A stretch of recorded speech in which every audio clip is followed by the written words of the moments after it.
How's it going, everyone? Mad Spartan here, and today I'm bringing you another Contest of Champions War video. We are up against ISO 8 Anonymous. Don't know who those guys are, but doesn't really matter, does it? It is the 12th war of the season, so it is the last war.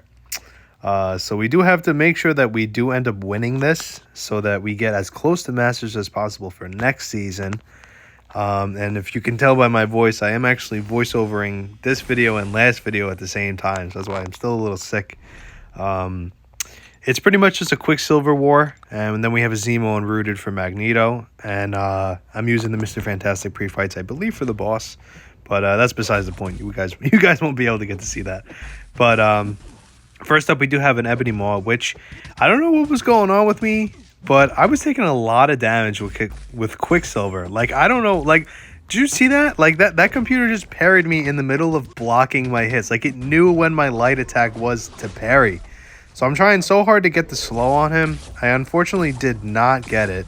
I do time holding the heavy to get the to gain the increased terminal velocity while also knocking Ebony Maw down. And we actually got it in time to refresh the whiplashes. So overall, it's a pretty good time. I'm trying to get to that 600 so I can parry his incoming. The good thing is, which I'm actually not sure now, I'm noticing, when you parry non-contacts, the stun is passive. I wonder if that stun also is reduced. It doesn't look like it. If you can tell when they're side by side, the passive stun still has its usual timer, and the regular stun actually goes around faster. So I don't know how that's possible, but it is. Unfortunately, we did not get the 25, so it did not burst on its own. So we got to get to 50. I did manually burst it and then use the relic timer to just kind of keep him in stun so that it did its thing. And then the next fight is Storm X, which I was deathly afraid of this fight. I don't like fighting Storm X really with anyone. I don't like how often she glances. So, like, I was afraid that I was going to time out against her. Like, I was literally telling all my alliance members, like, I'm going to time out against her. I have no way of beating her.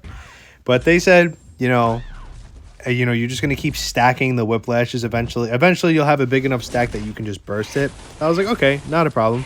Take our time with it. Build as many whiplashes as possible, right? And then I'm like, wait, but I don't want to hit her with heavies then because I'm going to gain terminal velocity too fast and be able to do, like, nothing with it. So, as you can see, I'm kind of just, like, dashing back. I'm not dashing back, like, an abundant amount in the corner because I don't want to gain my momentum too fast. I'm trying so hard to bait the SP1. She is pretty SP1 happy, but I believe sometimes during the fight, she just stops throwing them completely. So I did have to throw the SP2 here. It did lag for a second, so I was like, oof, that would have sucked.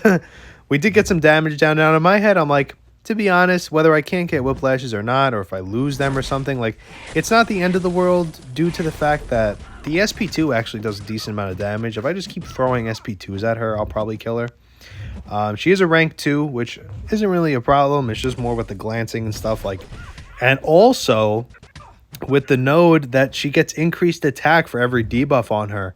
Like, I was petrified of that SP2, like, because I didn't pop an indestructible because, like, I was like, what? I don't need an indestructible boost. But as you can see, she is just shredding my block. Like, I'm like, oh my god, like, I'm gonna die. She's gonna get that SP2 one time this game and I'm gonna die. So I did. Usually the computer, if they immediately throw a special and then you hit them to give them another bar, a lot of times they throw the supers back to back. She did not do that time, which kind of got me a little scared. I was like, I think I'm probably going to lose this, but I'm going to be building terminal here to try to gain at least the 22. The good news is, just like the Sherry from last war, she doesn't have a lot of health, so you don't need too many whiplashes. So, like, you can take the full amount of time you need, but we definitely don't want her hitting into us after we stack up the whiplashes, because that's going to hurt, like, really bad. I think she ends up hitting my block one time, and you guys are going to see, look at that, 12k shreds my block. It's ridiculous. Like, so now I'm, like, petrified. I'm like, I'm going to get hit, and then I'm going to die, because if she hits me, I'm literally dead. It's not even a question. So I'm going to manually detonate these, because I just want this fight to be over, and she fortunately does die from it, so, I was very happy about that. I was just taking too much damage with Quicksilver. It was absurd. Now, the next fight is Mojo. Nothing to this fight. You know, I do try to prioritize knocking him down to gain the 10% attack, because Quicksilver doesn't really do too much damage. But the good news is, if you gain the Furies as your Whiplashes are about to burst, that's 10%, maybe possibly 20% attack increase for the Whiplashes, which is a pretty big amount. Not that we'll need it, but you know, every little bit counts. It looks like this one might be a rank 4, so like there's literally nothing to this fight. Maybe it's a rank 5 just because I have class advantage and I'm boosted, but we are just mowing him down. Don't really care about him completing his proms due to the fact that we take no damage from degen, and also he's actually losing power from it, so not too bad. Pretty much just taking our time here. I don't want to build the terminal too fast. I want to try to kind of play with a couple combos. Hopefully get him to 25 before we get terminal. As you can see, that's why I didn't dash back that last time.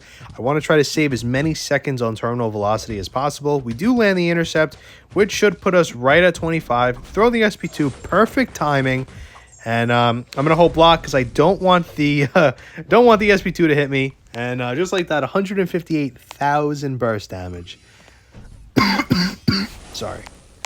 Now, as I said in the last video, as soon as I finished the fight last war against Zemo, I realized I don't need to hold heavy until I get to 3 bars.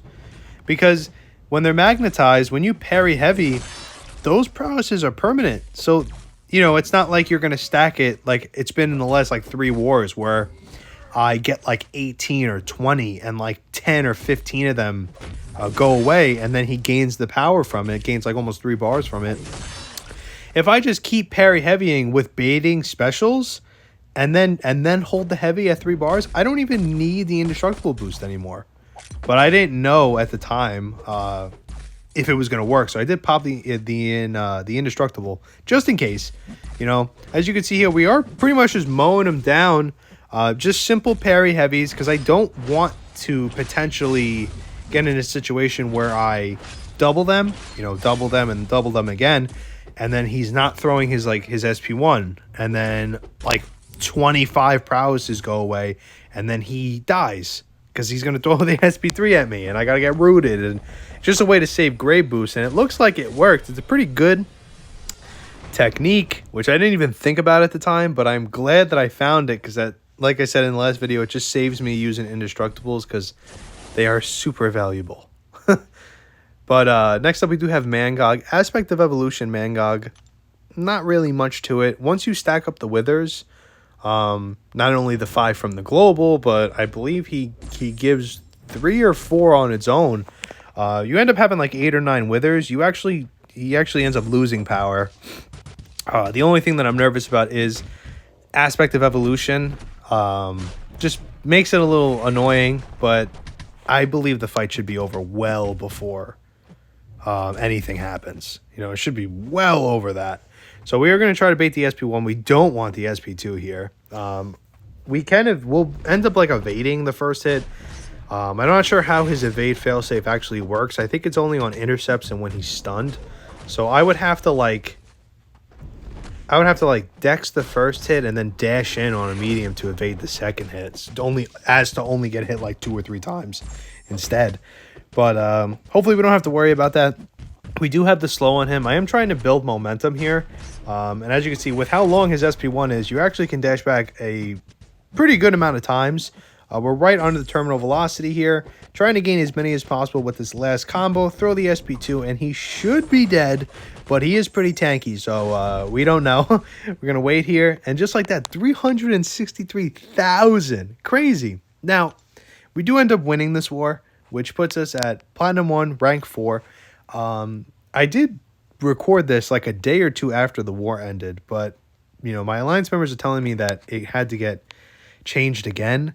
So this might be inaccurate, but I'm looking at the leaderboards now, and there's like an error. I'm not able to look at it, so as of right now, I think we ended rank 4, but if anything changes, I'll put it in like the description or something. But overall, it wasn't a bad season. I think I ended up going 74-4 or something like that, which to me is not good at all. But I'm practicing with the new meta, and I don't like it at all. But you know, we don't really have a choice here. We kind of have to use it. So we're gonna end up learning it. I really want to get Cheelith because I did end up paying. I was supposed to make a guide for her, but now it's too late for that. I definitely want to get 7-star Cheelith out of the Titan Crystal. Hopefully, I pull her so that I can bring her to war because I am absolutely in love with that champ. She is great. But overall, it wasn't a bad season. We actually surprisingly did good. Would have liked to end in Masters, but there's always next season. We do have a couple of big hitters coming from other alliances with us, so hopefully that kind of is like the little step that we need for it. But yeah, I hope you guys enjoyed the videos, and I'll see y'all in the next one.